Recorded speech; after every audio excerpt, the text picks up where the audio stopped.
Isn't technology fabulous? It is. It's changed the way we work. But have you ever wondered what will influence the job market in the future? Yes, I worry about this every day. Over the last few decades, computers have given rise to automated technology. And while human traits like empathy, strategic thinking, emotional intelligence and maybe touch can't be fabricated, could this mean we're safe from a complete takeover of robots? Global futurist Anders Sörman-Nilsson joins us with pretty much all the answers, Anders. Is that right? We'd hope so, right? Welcome to the show. Over the last few decades, technology has influenced the job market significantly. There's no one working on the floor here now, which we find quite good. What will it be like in the future? What's happening in the future?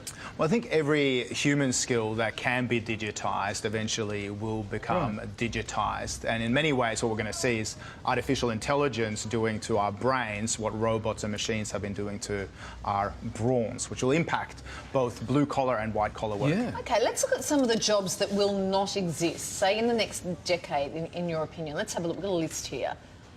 We'll go through it and have a look. What are some of the jobs that won't clearly be the around? robot doing the graphics on the show is... We haven't got a list, but just tell us... See, Kylie, can I just say one thing? Sorry, Anders, just excuse us for a moment.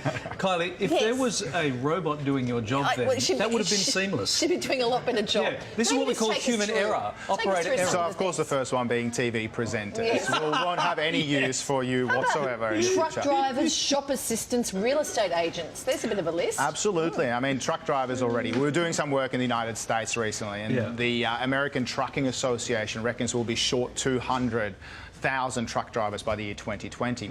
I just don't believe humans are going to be doing that kind of work anymore. Already we have self-driving cars and self-driving trucks, for example. So again, it's not something that humans are going to be doing.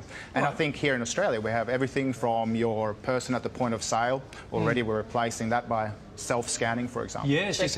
Anders, let's now have a look at the graphic and talk through what will we be doing in the next few years. Here's the graphic for you. Some of the scenario planning we've been doing, right, is around coding ethicists. So I think combining that fundamental... What's a coding ethicist? Well, combining that fundamental human skill of human morals, for example, with coding. So take a self-driving car, for example. Say it is actually going to have some kind of impact because maybe there's another human on the road still driving and human error exists. So say, for example, in a family, if you know someone's going to get injured, you need a code in the car to say who's going to get injured and who's not going to get injured if you know the probability of someone getting injured is high. OK, some other new jobs there we saw was a transformation coach. Absolutely. I mean, the Australian demographic and the Australian workforce is ageing. We'll probably be working till 70 or 75 in the near future. And many baby boomers don't speak technology without an accent. So we're going to need to retrain and transform a whole bunch of people in our workplace to be able to work and augment themselves with the computers. Anders, how do we future-proof our careers, our lives? Well, I think one thing is we need to learn one new skill every year, and that can be anything from learning how to be a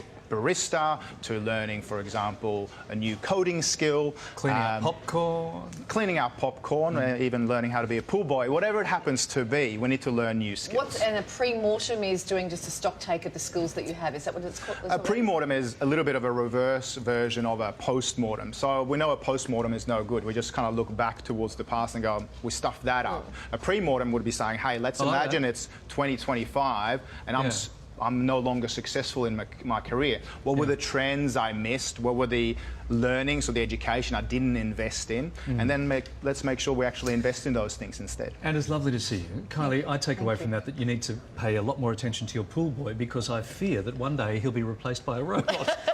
Thank you, Anders. Thank you. For all things futuristic, you can pick up a copy of Anders' new book. I like this. It is called Seamless. With a bow tie. I like that. It's out now.